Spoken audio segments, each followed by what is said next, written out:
इस वीडियो में हम डिस्कस करेंगे regarding chapter 10 of computer fundamentals और जो टॉपिक है वो है ऑपरेटिंग सिस्टम। ऑपरेटिंग सिस्टम से रिलेटेड सबसे पहले कुछ पॉइंट्स देखते हैं। Operating system can be defined as an interface between user and the hardware. तो जो यूज़र इंटरेक्ट कर रहा होता है कंप्यूटर से, देखिए सपोज सिस्टम है, दिस इज़ यूज़र, ठीक है, इसको यूज़र मानते हैं और ये सपोज कंप्यूटर सिस्टम है। तो ये जो हार्डवेयर है या सॉफ्टवेयर कह लीजिए, इन दोनों का इंटरेक्शन किसके थ्रू हो रहा होता है?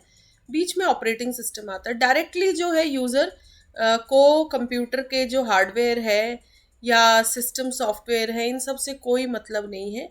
उसका सारा इंटरेक्शन ऑपरेटिंग सिस्टम के थ्रू होगा। ऑपरेटिंग सिस्टम कैसे हार्डवेयर से कनेक्ट कर रहा, वो ऑपरेटिंग सिस्टम का काम है।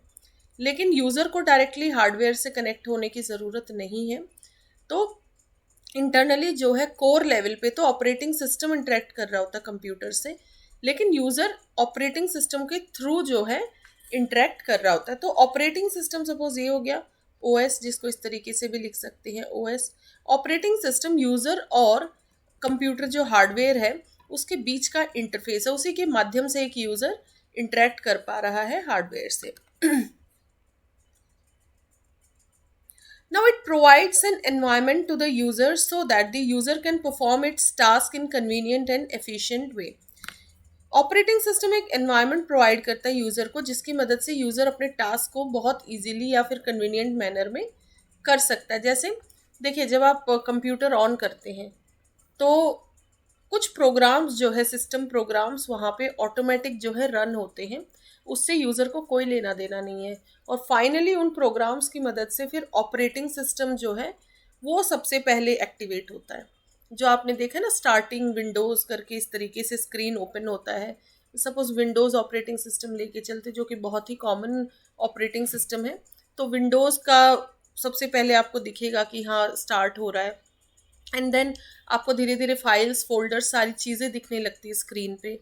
तो अब जो है फाइनली ऑपरेटिंग सिस्टम एक्टिवेट हो जाता है, सारे फाइल्स एंड फोल्डर्स, इंटरनली जो वर्किंग होनी थी वो हो चुकी जब आप कंप्यूटर शुरू करते हो। एक बार ऑपरेटिंग सिस्टम अब एक्टिवेट हो चुका है, अब उसके थ्रू इंटरेक्ट करता है यूज़र। ऑपरेटिंग सिस्टम ही हेल्प करता है, सारे फाइल्स फोल्डर्स जो हमें नज़र आ रहे होते हैं स्क्रीन पे, फिर यूज़र की मर्जी है वो क्या करना चाह रहा है। किसी पर्टिकुलर फाइल को एक्सेस करना है या फिर किसी एप्लीकेशन को उसे ओपन करना है, तो वो फिर कन्वीनियंट हो जाता है। यूज़र को एक्चुअल में नहीं फाइंड आउट करना कि वो फाइल कहाँ है, ऑपरेटिंग सिस्टम उसको ऑटोमेटिक दिखा देता है। ये रही XYZ सपोज फाइल का नेम है, ये रही फाइल, ये रहा फोल्डर। अब बहुत ही ईजी और कन्वीनियंट मैनर में चीज़ें दिख जाती हैं। बैकग्राउंड पे क्या वर्किंग चल रही हो, तो वो सारी हेडेक जो है ऑपरेटिंग सिस्टम की है। Now, in the computer system comprises of hardware and software. Hardware can only understand machine code in the form of 0 and 1, which doesn't make any sense to a naive user.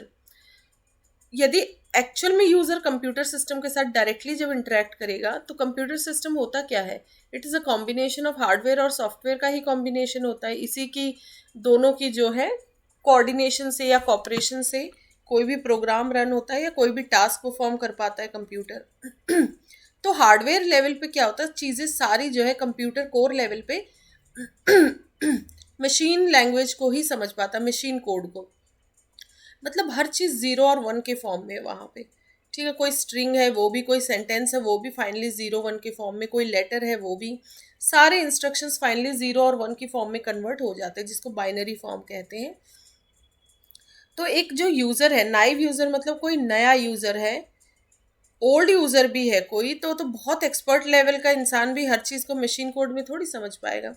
और naive user मतलब बिल्कुल ही नया कोई user है, उसको तो बिल्कुल ही समझ नहीं आएगी मशीन लैंग्वेज, ज़रा सी भी।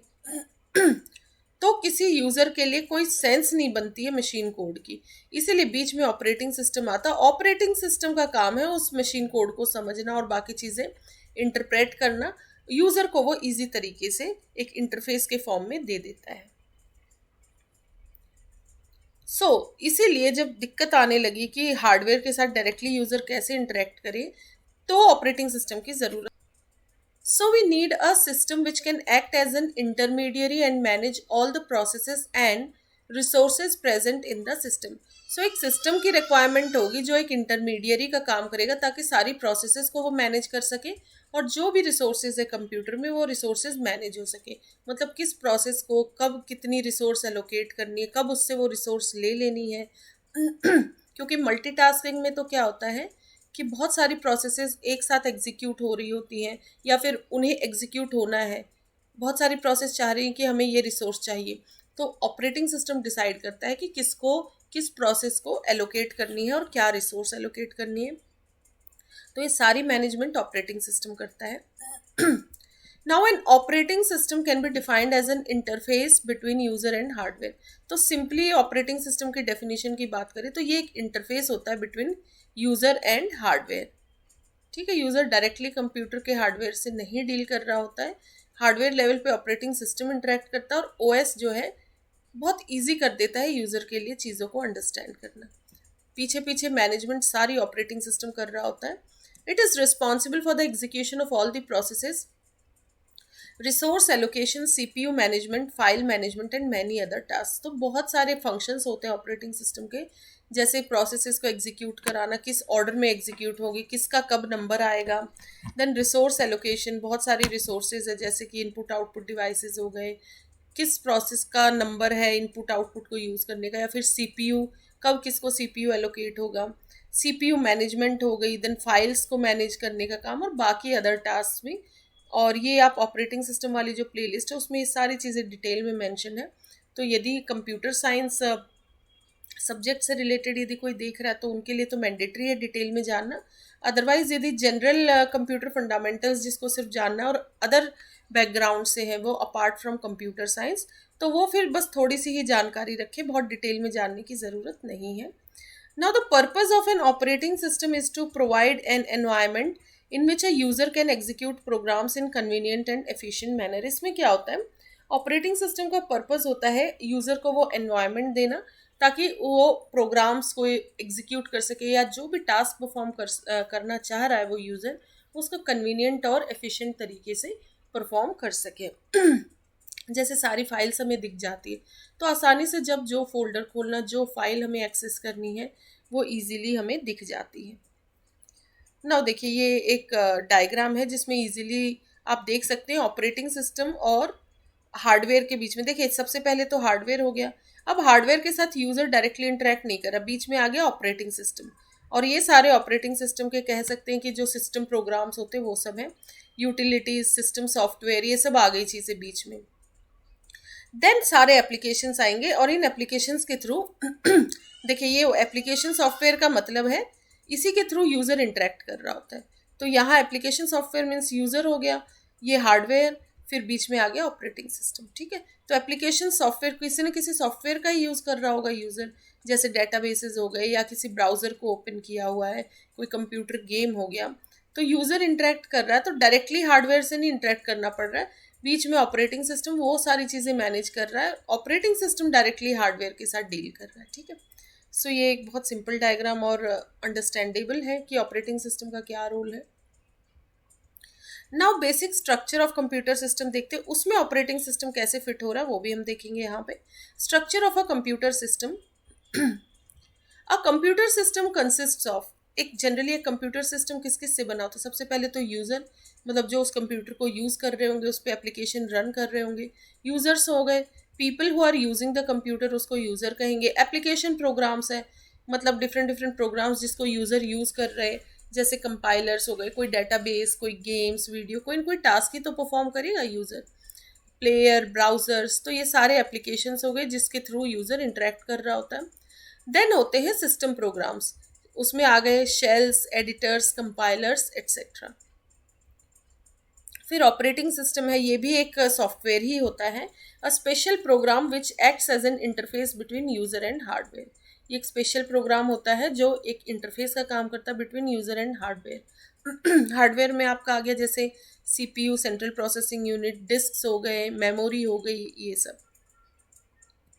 तो ये देखिए ये रहा कंप्यूटर सिस्टम, यूज़र्स, ठीक है, एप्लीकेशन प्रोग्राम्स, ये तो यूज़र एंड पे हो गए क्योंकि यूज़र खुद तो है ही यूज़र एंड पे, प्लस वो किसी एप्लीकेशन प्रोग्राम को ही रन कर रहा होगा या उसको प्ले कर रहा होगा, सो दैट तो ये दोनों चीज़ें आपकी यूज़र एंड की होगी। फिर यूटिलिटीज़ एंड ऑपरेटिंग सिस्टम, ये आपकी सिस्टम लेवल की चीज़ें हो गई। देन हार्डवेयर पे क्या आ जाएगा, जैसे मशीन लैंग्वेज, सारी चीज़ें फाइनली किस में कन्वर्ट हो जा रही है, मशीन लैंग्वेज में, बाइनरी फॉर्म में, 0 और 1 के फॉर्म में।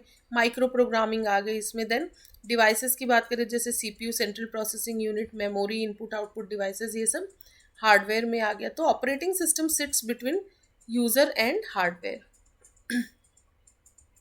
Now what does N operating system do, एक ऑपरेटिंग सिस्टम करता क्या है। ये सारे जो है इसके फंक्शंस हैं, इसकी डिटेल जैसा कि मैं बता चुकी हूँ कि ऑपरेटिंग सिस्टम की जो प्लेलिस्ट है उसमें एक एक चीज़ डिटेल में डिस्कस्ड है।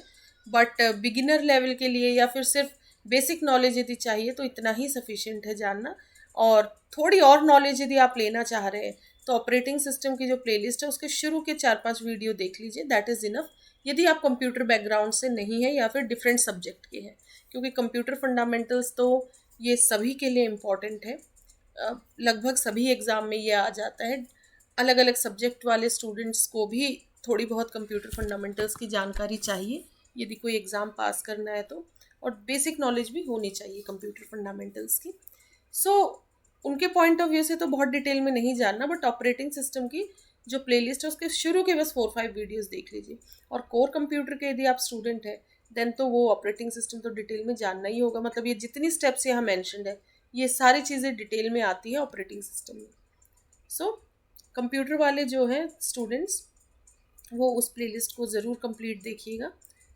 और computer fundamentals point of view से तो इतना ही जानना बहुत सफिशिएंट है। सो देखते हैं कि फंक्शंस ऑफ ऑपरेटिंग सिस्टम क्या क्या हैं। ये देखिए, एक ऑपरेटिंग सिस्टम क्या करता है, बहुत सारे टास्क हैं उसके। प्रोसेसेस को मैनेज करने का टास्क है, प्रोसेस मैनेजमेंट, प्रोसेस सिंक्रोनाइजेशन, कब किसका नंबर आएगा ताकि डेडलॉक ना आए। देन मेमोरी मैनेजमेंट है, सीपीयू स्केड्यूलिंग, किस प्रोसेस को कब सीपीयू देना है, फाइल मैनेजमेंट है, एंड सिक्योरिटी। तो इतने सारे इंपॉर्टेंट पर्पसेस हैं ऑपरेटिंग सिस्टम के। इस वीडियो में इतना ही। Thank you so much.